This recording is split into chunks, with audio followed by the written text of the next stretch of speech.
Side खबरों के लिए सब्सक्राइब करें फ्लेम मीडिया और उसके बाद बेल आइकन को प्रेस करें ताकि सबसे पहले आपको मिले एक्सक्लूसिव खबरें।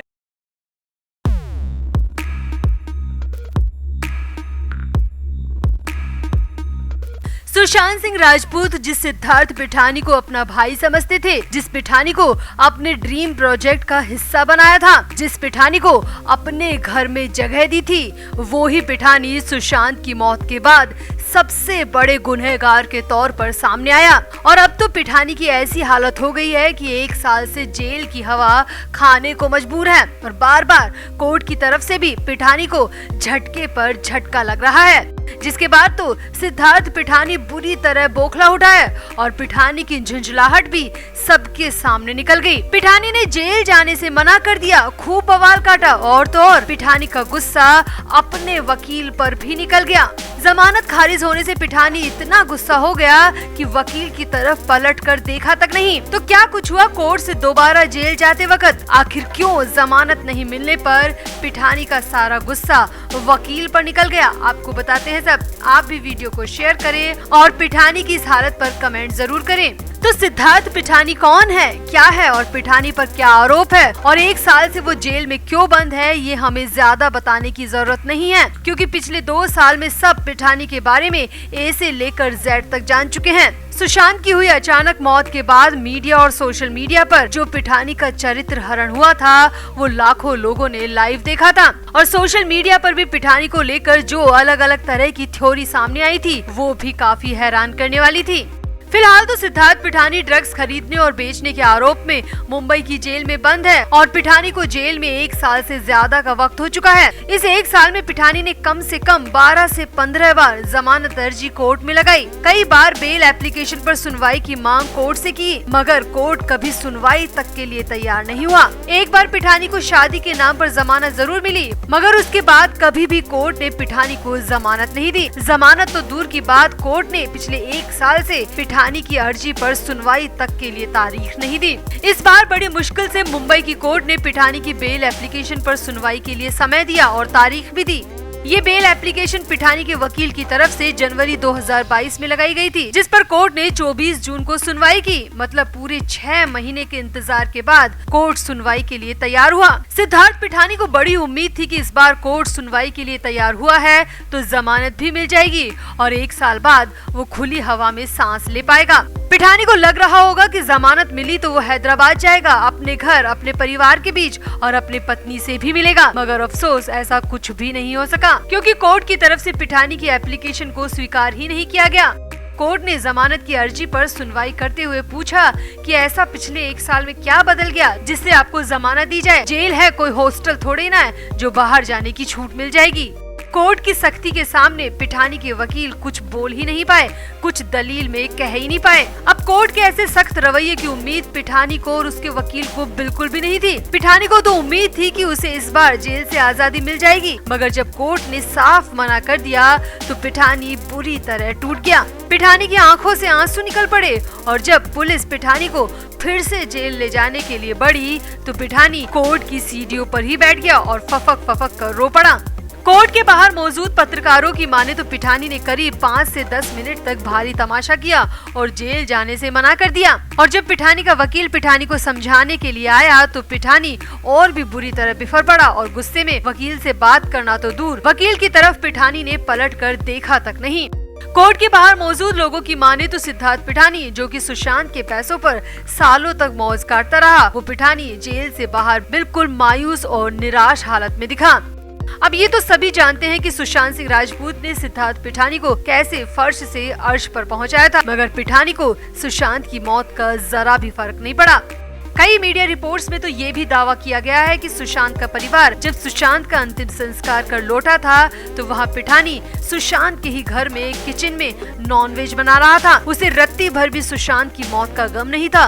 उसके चेहरे पर सुशांत की मौत की एक शिकन की लाइन तक नहीं थी। और एनसीबी की माने तो सिद्धार्थ पिठानी ही वो शख्स था जिसने सुशांत के लिए ड्रग्स खरीदी थी और सुशांत को चोरी छिपे ड्रग्स देने में पिठानी भी शामिल था।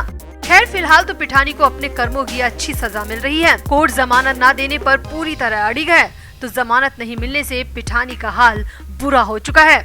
और अब एनसीबी की नई चार्जशीट के बाद पिठानी पर क्या क्या आरोप तय होंगे, उसके बाद तो पिठानी पर हर तरफ से आफत ही आफत आ जाएगी। तो पिठानी की इस हालत पर आप क्या कहेंगे? क्या पिठानी को अपने कर्मों की सही सजा मिल रही है या फिर असली सजा मिलना अभी बाकी है? आप भी अपनी राय कमेंट बॉक्स में जरूर दें और वीडियो को भी शेयर करें। तो रिया चक्रवर्ती का सच क्या है? रिया पर लगे आरोप कितने सही हैं? रिया ने सुशांत के साथ क्या कुछ किया, ये सब अब जल्द ही बाहर आने वाला है। 12 जुलाई वो तारीख है जिस दिन सुशांत के इंसाफ की शुरुआत हो जाएगी। हमने आपको कल ही अपनी रिपोर्ट में बताया था कि एनसीबी ने कोर्ट के समक्ष एक आरोप पत्र दाखिल किया है जिसमें रिया चक्रवर्ती, उसके भाई शौविक चक्रवर्ती समेत कई लोगों को आरोपी बनाया गया है और कोर्ट से गुजारिश की गई है कि वो आरोप पत्र को पढ़कर आरोप तय करें, जिसके लिए कोर्ट की तरफ से 12 जुलाई की तारीख तय की गई है। यानी कि 12 जुलाई को रिया चक्रवर्ती, शौविक चक्रवर्ती समेत अन्य आरोपियों पर आरोप तय होंगे। अब जैसे ही एनसीबी ने आरोप पत्र दाखिल किया तो रिया चक्रवर्ती बुरी तरह घबरा गई, क्योंकि अब रिया को पता है कि अब बचने का कोई तरीका नहीं है। रिया पर ड्रग्स लेने के आरोप के साथ ही सुशांत के लिए ड्रग्स खरीदने और सुशांत को चोरी छिपे ड्रग्स देने के आरोप भी एनसीबी की चार्जशीट में शामिल है। तो यकीनन रिया चक्रवर्ती और शौविक चक्रवर्ती के लिए आने वाले दिनों में बहुत ज्यादा मुश्किलें बढ़ने वाली हैं। तो अब रिया चक्रवर्ती खुद को बचाए तो कैसे बचाए? न बॉलीवुड से मदद मिल रही है, ना ही कहीं और से। रिया को पहले लग रहा था कि अब इस केस में कुछ नहीं होने वाला, मगर एनसीबी की लेटेस्ट चार्जशीट ने रिया शौविक को अंदर तक हिलाकर रख दिया और दोनों ही अब बचने के तरीके ढूंढ रहे हैं। तो मीडिया में आ रही रिपोर्ट्स की माने तो रिया चक्रवर्ती अपने भाई शौविक के साथ बिहार के पटना शहर जा रही है। अब बिहार जाने का रिया का मकसद क्या हो सकता है? क्योंकि रिया ना तो किसी फिल्म की शूटिंग कर रही है और न कोई ऐसा प्रोजेक्ट रिया के हाथ में है जिसके लिए रिया को बिहार जाने की जरूरत पड़े। अब सूत्रों की माने तो रिया चक्रवर्ती बिहार के पटना में जा सकती हैं और वहां से हो सकता है कि वो सुशांत सिंह राजपूत के पिता से भी मिले।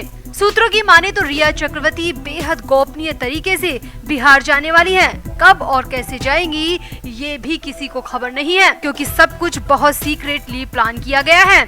सूत्रों की माने तो रिया पटना में सुशांत के पिता से मिल सकती है और हो सकता है कि सुशांत के पिता से वो माफी भी मांगे, बात करे, मुलाकात करे और केस को वापस लेने का दबाव बनाए। बॉलीवुड सूत्रों की माने तो रिया के पास अब एक बस यही रास्ता है बचने का कि वो सुशांत के पिता से माफी मांगकर केस वापस लेने की बात कहे और खुद को जेल जाने से बचा ले, क्योंकि अब एनसीबी की तो कार्रवाई फिर से शुरू हो चुकी है और 12 जुलाई के बाद रिया चक्रवर्ती पूरी तरह आरोपी बन जाएगी। ऐसे में रिया की प्लानिंग ये हो सकती है कि वो सुशांत के पिता के जरिए खुद को सेव करा पाए। अब जैसे ही रिया चक्रवर्ती के बिहार जाने की खबरें मीडिया में आई तो हर तरफ शोर मच गया। सुशांत की अमेरिका वाली बहन श्वेता सिंह कीर्ति ने भी कई मीडिया ग्रुप से संपर्क किया है और इस खबर की तस्दीक की है।